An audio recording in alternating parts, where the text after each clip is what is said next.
بسم اللہ الرحمن الرحیم۔ ناظرین، میں ایک خطیب ہوں، کالم دین ہوں، لیکن آج میں ایک اہم موضوع پر اپنے سبسکرائبر سے اور اپنے ویورز سے ایک خاص ڈسکس کرنا چاہ رہا ہوں، اور وہ یہ ہے کہ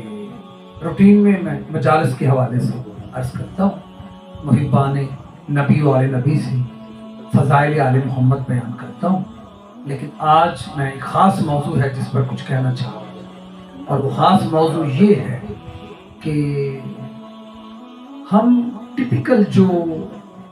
پیشہ ور بابے ہیں، جو اب بڑی مشہوریاں ان کی آتی ہیں انٹرنیٹ پہ، روحانی عمل اور بنگالی بابا اور فلاں مسیح، ہم بڑے بڑے مومن ہونے کے باوجود، بڑے بڑے عاشق رسول ہونے کے باوجود، بڑے بڑے عاشقان علی ہونے کے باوجود اپنے مسائل کے حوالے سے ان کے پاس جاتے اور اپنا رزق حلال ناجائز جگہ پہ بے حساب دے کے، ہزاروں میں ایون لاکھ روپے تک ہدیہ دے کے اپنی پریشانیوں کے حل کے لیے کوشش اور کاوش کرتے ہیں۔ میں آج یہ عرض کرنا چاہ رہا ہوں کہ اگر ہم مسلمان ہیں اور ہمارا یقین ہے قرآن پر اور حدیث پر، تو ہمیں چاہیے کہ جب اللہ نے ہر خشک و تر کا ذکر و قرآن میں، ہر مرض کا علاج قرآن میں رکھا ہے، تو ہم پھر قرآن سے استفادہ حاصل کریں۔ لہٰذا میری گزارش ہے اپنے ویور سے کہ آپ آج کے میرے اس بیان کو انتہائی غور سے سنیے اور اس پر عمل کیجئے۔ میں یقین محکم کی منزل پہ کہہ رہا ہوں کہ بفضل تعالی،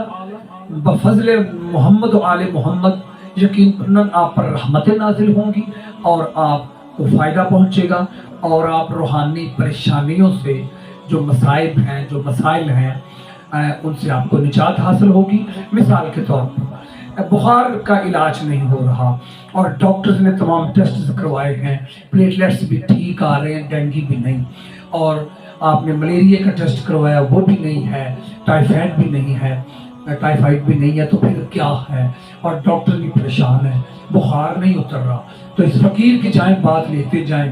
فی سبیل اللہ عمل تو کر کے دیکھیں۔ سورہ لقمان کو فون پین یعنی سیاہی والے قلم سے لکھیں، اور لکھ کے جو بخار کا مریض ہے اسے 3 دن تک پلا دیں۔ 3 دن کے اندر انشاءاللہ العزیز 96 پہ 97 پہ درجہ حرارت آ جائے گا، بخار ختم ہو جائے گا، اور ہمارے پیر مرشد ولی کامل آپ سرکار کے پاس اگر کوئی آتا، پیر سید شہنشاہ بادشاہ کے پاس کوئی آتا، تو آپ اس کے ناخنوں پر یا عزیزو لکھتے، یہ جو 10 ناخن ہیں انگلیوں کے، ان پر یا عزیزو لکھتے، اور میرا خیال ہے وہ گھر پہنچنے سے پہلے اس کو شفا ہو جاتی۔ تو میں یہ کہنا چاہ رہا ہوں کہ رزق سے میں تفصیلی بھی آپ سے اس موضوع پر ڈسکس کیا کروں گا، میں اپنا کانٹیکٹ نمبر بھی دوں گا کہ بھئی آپ اگر کسی معاملے میں پریشان ہیں تو آپ بغیر کسی دنیاوی معاوضے کے آپ میرے ساتھ رابطہ کریں، اور میں آپ کو مسائل کا حل آل نبی کی رحمت کے صدقے میں پیش کروں گا۔ مثال کے طور پر آج کل جو میرے وطن پاکستان میں رزق کے حوالے سے لوگ پریشان ہیں کہ ہر طرف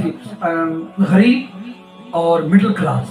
یہ 2 طبقے تو یقیناً پریشان ہیں۔ تو میں یہی عرض کرنا چاہوں گا کہ میرے مولا امیر کائنات علی ابن ابی طالب علیہ السلام نے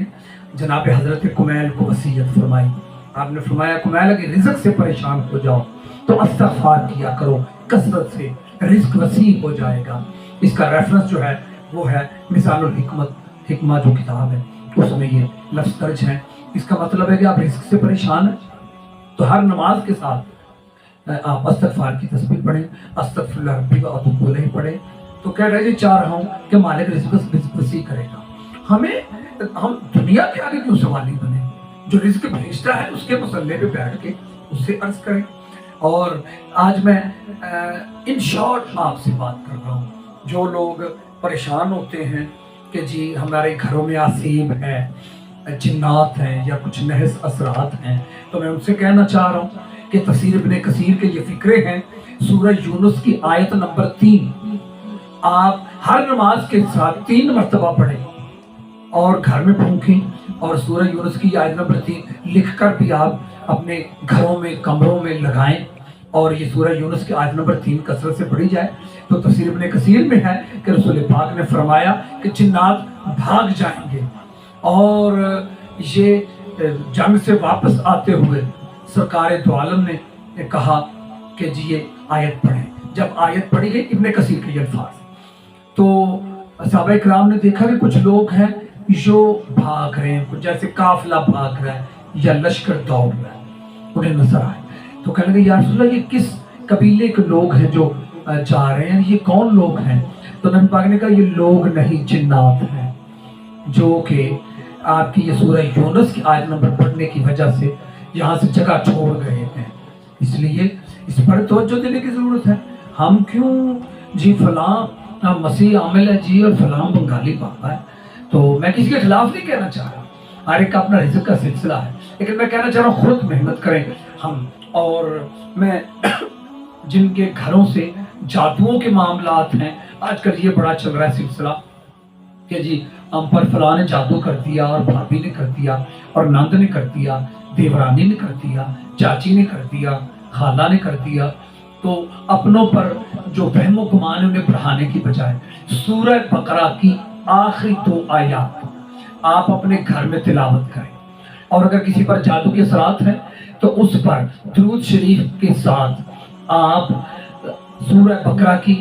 آخری 2 آیات کی تلاوت کر کے اس کو روز پانی پلائیں، چند روز کے اندر گھر سے بھی جادو ختم ہو جائے گا، انسان پر سے بھی جادو ختم ہو جائے گا۔ ایک ہی بات کہنا چاہ رہا ہوں، میں نے جتنی آج مختصر وقت میں باتیں بتائی ہیں، یہ فیض دیں گی، فائدہ دیں گی، شرط صرف ایک ہے کہ آپ خشوع سے پڑھیں، اس یقین محکم سے اور ایمان کامل سے آپ پڑھیں کہ وہ خالق اکبر اپنے محبوب کے صدقے میں فیض عطا فرمائے گا، آل نبی کے صدقے میں فیض عطا فرمائے گا، تو پھر فیض ہو جائے گا۔